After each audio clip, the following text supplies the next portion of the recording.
Hey Redditors! Lately, I've been thinking about how greedy and desperate people can be when they have a chance. Calling it a second chance might be a little too much. It might be a thousandth chance or something. Ever since we were children, my parents have liked my older brother over me. He was the ever so mature golden child, and I was the eternally immature black sheep. He brought home all the academic achievements while I was the average kid. Suppose a quiz is going on, and my brother would score 95 while I scored 75. Guess who gets all the attention? My noble brother. I never had a problem with my brother being more studious and intelligent than me. I never had a problem with him bringing in gold medals. I had a problem with being either too invisible or being exposed to negative attention. It's not like I was useless. While he was more logical, I was more creative. He barely scored B plus in art and music, and I scored A grades and A plus grades. But collectively, my brothers scored more in all subjects, so somehow my A grades don't matter. Honestly, I've been exposed to so much criticism at home that I have grown thick skinned now. Living with narcissists under the same roof wasn't easy, especially when my brother wasn't at home. In his absence, I got all the negative attention. If I picked up the wrong spoon, I would not hear the end of it. They were not obsessed with cutlery, it was just an assumption. Eventually, I started studying harder but didn't score anything beyond 85. There was too much pressure on me, and I always failed them. High grades in art and music had zero effect on them because it would be useless if I joined their business. To be a part of their company, I had to be a pro in logistics and finance, which were both my weaknesses. My family was also critical of body image, and thus being curvy exposed me to body shaming by both outsiders and family. I had been chubby my whole life. People assumed that I ate a lot. And I did, honestly. I ate a lot and then vomited everything out. I would tire myself out with excessive exercise and then keep eating more street foods and packaged food, and then forced it out of my system. Yes, I had bulimia nervosa. That one time I lost weight, but I still had round hips, which were very unwomanly. I kept on trying, but eventually gave up. The way I was treated at my house affected my romantic life as well. My parents and my brothers patronized me a lot. They never gave me a chance to grow up, and yet they got confused as to how immature I was for my age. I was really underconfident and needed a lot of validation. Plus, all the body shaming eventually made me wear baggy clothes all the time. I remember how I hated looking at my reflection in the full-size mirror. Eventually, I fell for dominating older guys, and I liked it a lot. I had a male classmate who was 5 months younger than me. He took advantage of how insecure I was of my body and tried to convince me into showing off. It was my senior crush, my current husband, who protected me from that creepy classmate of mine and had him arrested. He was surprisingly different from my previous exes. We eventually started dating, and he treated me as an equal rather than a child who was incapable of deciding for her. I felt safe and worthy around him. He also kind of kept his distance from me. I didn't like that at first and thought he was patronizing me just like others, but then he explained to me that he didn't want me to do something that I would deeply regret later. And I'm really glad that I listened to him. Anyways, here I am away from my bio parents for more than 25 years. I got married in 2002 when I was 22 years old, and my husband was 27 years old. Now I have a loving husband and a lovely 17-year-old daughter. She will be turning 18 in a few days. My husband always says that she is a lot like me, creative, stubborn, empathetic, and a whole lot of impulsive. But she is also a genius, mature, and protective girl, just like her father. We have taught our daughter everything we learned the hard way. She rarely had crushes on self-absorbed, arrogant guys and actively avoided them. She even rejected their approach. She is currently dating her classmate, who is almost a year younger than her. He is a great guy, and she often invites him over for dinner. Looking at them reminds me of me and my husband when we were in our second year of dating. It's nice to see my daughter getting everything that I never had. After all, I promised to put an end to this favoritism and generational trauma once and for all. A few days ago, my daughter reported that her grandparents are trying to approach me. My daughter knows what they did to me, and thus she is extremely weary of them approaching her. She said they have been really sweet to her, offering her gifts which she refused. She was skeptical of them, and rightfully so. They have been asking for my address, but she refused. I wanted to drop her to school, but she said she can manage and I trust her. But I don't trust my parents, so I convinced her to let me drop her to school and back for the time being. Although she requested me to let her deal with them, and I did. I trusted her and knew that she would not entertain her grandparents. I watched everything from a hidden spot, and she knows that. Yes, teenagers are impulsive. She sure is, but she is also perceptive and cautious. I know that me and my husband have raised her well. My daughter finally told me that her grandparents have become unbearable and that she can't handle them further, and thus it was my time to intervene. So I invited them to my least favorite venue, more like I don't frequent the place. Now that I have seen them up close, I could see all the signs of old age. Looking into their eyes, I could see desperation and disappointment and flickers of anger. Yes, thanks to all the childhood trauma, I have become a pro in reading body language. You know how awkward it gets to chat with people after years of no contact? It began with small talk with lots of awkward pauses, and eventually they got to the main topic of discussion. So, my family, I mean, not my family business, has suffered a huge financial blow because of their golden child. Honestly, the way they described how my brother failed them disgusted me. The way they used to boast about my brother being multi talented was a stark contrast to how they are discussing my brother. They said, and I quote, "Your good for nothing older brother has made a major disaster." The first thing I noticed about this whole conversation was how they were referring to their golden child as your good for nothing older brother, instead of their usual tagline, my extraordinary child. From what I have gathered from my parents ever since he married his girlfriend, now wife, he has been growing more and more rebellious. Not blaming him because my parents deserve this after practically micromanaging my brother's life. They told me how he married the woman they despise instead of an arranged marriage that would profit their company and initiate a merger. My brother, as the final act of rebellion, made them lose an old and beneficial client and join the rival company.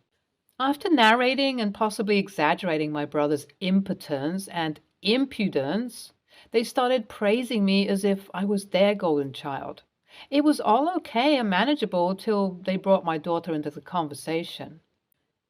They had been trying to exercise their right as grandparents, trying hard to convince me that they have every right to be in my daughter's life. They tried to guilt trip me, saying that I was being a bad daughter and a cruel monster who was keeping her daughter away from her grandparents. They were also saying how I have spoiled my daughter and practically brainwashed her into believing that her grandparents are a monster. Honestly, I never told her that her grandparents are monsters. I just told them that they were negatively opportunistic. They kept on bringing up my past to prove how I was letting my past affect my present and practically micromanaging my daughter's life. You know, people usually see people the way they treat them. They assumed that I am micromanaging my daughter's life the way they did mine. They tried their best. They had no idea that I had become resistant to their charms and antics, so I threatened to sue them and left the cafe. Update 1. Hey everyone, thank you for supporting me. I didn't think I would get this many responses in such a short time. I have guessed it right. My mom and dad are still reaching out and they are trying hard to get access to my daughter, and they are failing miserably. My daughter informed me how she annoyed them, and honestly, I couldn't keep my laughter in. My husband doubled over on the sofa after listening to everything. She said how angry her grandparents were and called her a spoiled brat. They tried their best to guilt trip her, but my daughter is always 2 steps ahead of them. Update 2. Hey guys, I was finally able to get in touch with my brother. It's been a long time since I have talked to him. We had long, hearty conversations, and finally, I told him what happened. He was angry with them. He told me how they kept on controlling him. He also said that his wife practically saved him from them. He advised me to file a restraining order, and I did. Update 3. Hey guys, it's been 2 weeks and the restraining order is now effective. My folks tried their best to keep up their agenda, and I had no choice but to report them based on stalking and harassment. They had a hard time in court and had to pay a heavy price. I don't want them to ruin my daughter's life the way they did mine, and they went way too far with their ambition. I left them, my brother left them, and now I won't let them come near my daughter, and I know my brother will do the same when he has kids of their own. Thank you guys for listening to me, supporting me, and giving me good advice. I will forever be grateful to you. NTA, God forbid anyone has parents like this. How could someone do this to their own children? NTA, they don't deserve to be parents and grandparents. What they did to you was unfair. I hope they learn from their mistakes. I highly doubt that, but I still hope so. Next story. Last year, one of my 40 female partners, 47 male relatives, first got very sick and then died. While he was in the hospital for 7 months, we regularly dropped by to look after his house, fix the garden, and make sure nothing was amiss and such. Now, one of the neighbors is a real consolation prize. As she does not like to garden, she had the garden, front and back, of the property she has rented filled up with rocks. I think it's stupid and ugly, but as long as she's happy, more power to her. In her garden. Said neighbor started pestering my partner and me about things she wanted changed in the relative's garden. Bushes cut off, plants removed, that stuff. She also claimed that the way we were gardening was attracting harmful bugs, which, when I showed them to a friendly biologist, were confirmed to be wood sorrel seeds. Anyway, I talked everything through with her to confirm what needed doing and removed any plants that were threatening to intrude into her garden. Ivy, blackberry, etc. The only thing I did not cut was one hazel branch, as it was in the middle of a dry spell. Cutting them then is bad for the plant, and we were planning to relocate the bush anyway. I explained this to her and asked if she could wait until spring. She said it was fine and let me get back to gardening. The next time I dropped by, someone had cut the branch in question. To be clear, legally, she was allowed to cut anything growing over her property, and the branch was approximately 10 centimeters across the border. I'm just really annoyed she said it was fine to wait and then hacked at the plant the moment we were not looking. But as my partner's family was worried about the relative, I decided to let it slip and kept taking care of the gardens.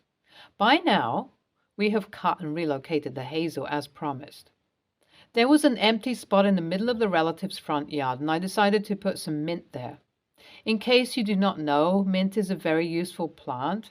Insects like it. You can make it into tea. It smells delicious and keeps mosquitoes away. And it's unstoppable. I know it will spread into the neighbor's yard and mess up her peaceful rock paradise. And it is all but impossible to get rid of. It spreads along underground root tendrils. My father thinks this is hilarious. Obviously, I got my petty qualities from him. My partner, on the other hand, thinks I may have been unnecessarily mean. The family plans to sell the property, so by the time this problem becomes obvious, we will be long gone.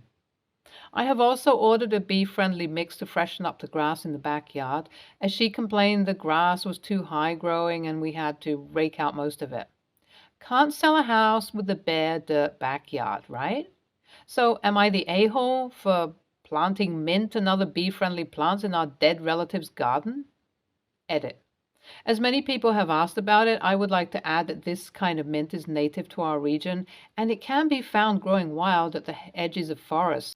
So it's not an invasive species, just a pitta species.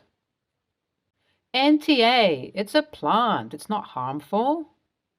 If she was allergic to XYZ and you planted XYZ anyway, then you'd be an a-hole.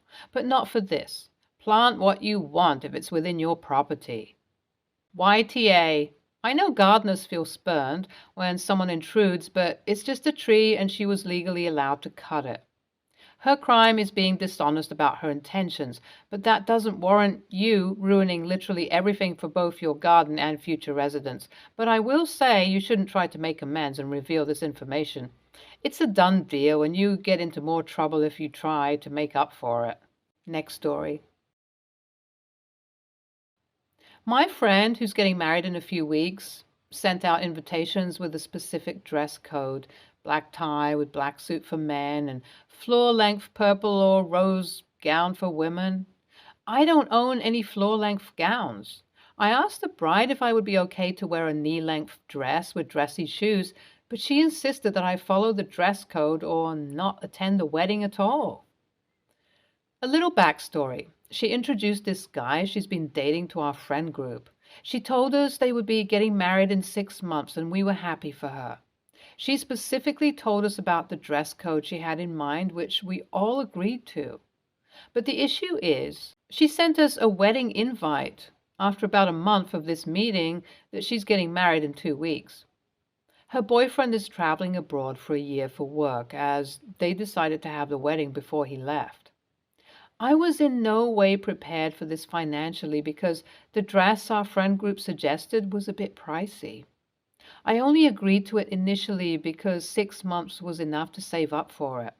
I decided that I didn't want to spend a lot of money that I don't have on a dress I would never wear again, and so I politely declined the invitation.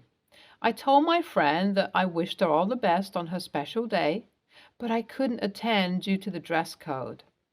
She got angry and accused me of being selfish and unsupportive. She said that I should have made an effort to follow her dress code, as it was important to her to have a certain aesthetic for her wedding, and that she informed me earlier, so she feels I should have made preparations towards it.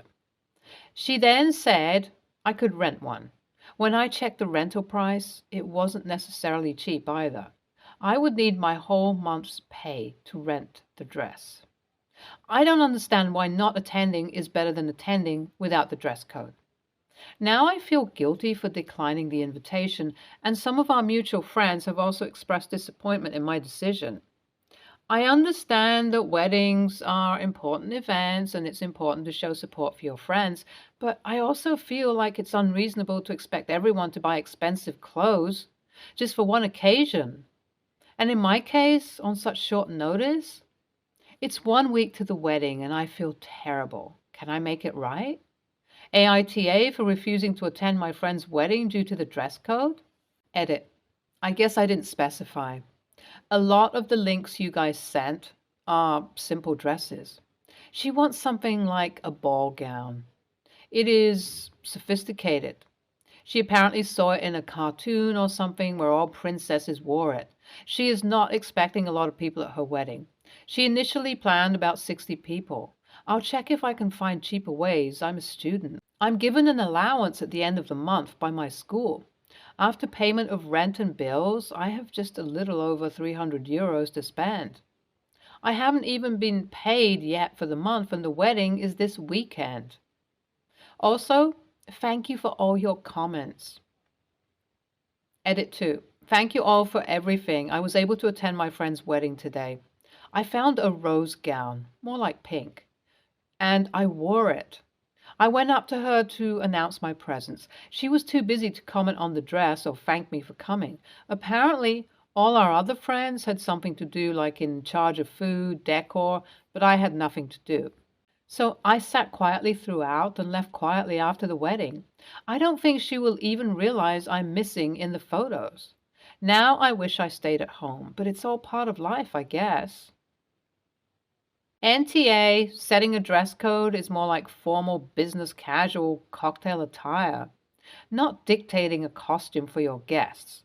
Now, are people going to keep pulling shit like this? Sure. But it's not wrong of you to say no thank you.